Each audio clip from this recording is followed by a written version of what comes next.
So the parent company of CHI Health are currently dealing with a ransomware attack that's led to significant outages in their systems. And they're certainly not the first company to face a cyber attack.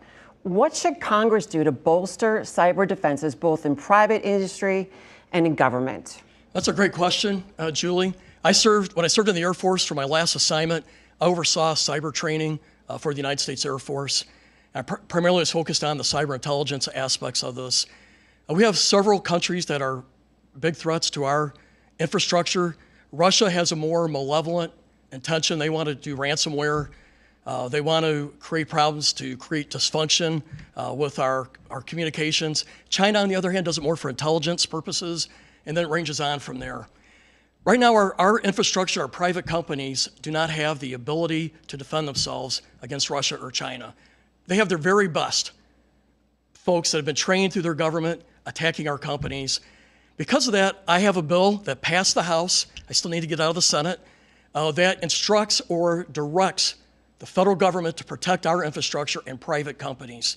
Because you can't let CHI, or it could be JBS that was attacked earlier, Colonial Pipeline was attacked earlier. They don't have the ability to go up against Russia's and China's best.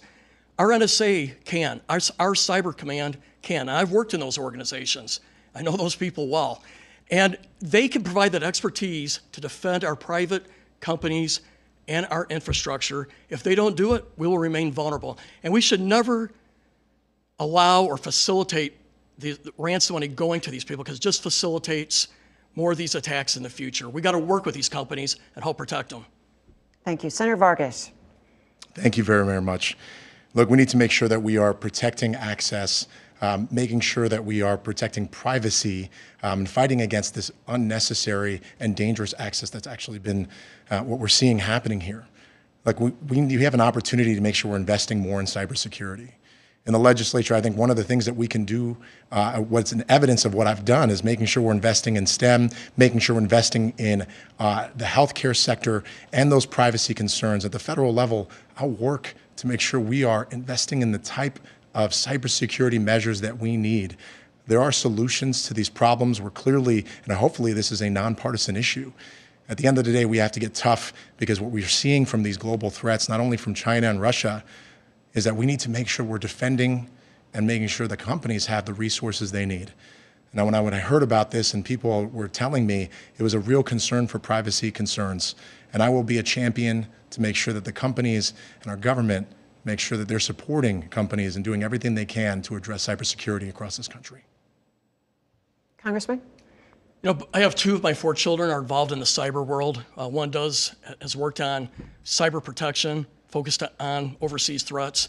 The other one does more software programming. And though I've served in the military, recruiting cyber experts into the military and at NSA and Cyber Command, they're not of the same folks who maybe be infantry people or snipers or artillery. So I think we need to think bigger about how we recruit our cyber expertise out of our high schools and colleges, because what maybe your typical standard infantry person or artillery person may not be the same person that we recruit at Cyber Command, National Security Agency, and so forth. So I'm on the Armed Services Committee. I have the ability to help work this agenda and create, I think, a better recruitment process so we can defend ourselves. Senator? As a state senator, I work to make sure that we are investing more in University of Nebraska-Omaha and their cybersecurity and their counterintelligence and counterterrorism programs. And the reason is I was a former science teacher. I know that we only can get better if we have the type of recruitment and the type of pathways for individuals to get into the right jobs and get the right training. We have a real beacon here in UNO, and I want to make sure we're investing in those resources. But at the end of the day, we need somebody that's going to continue to step up for this, has a background in it, and I have that background. I'm going to do everything I can to invest in that.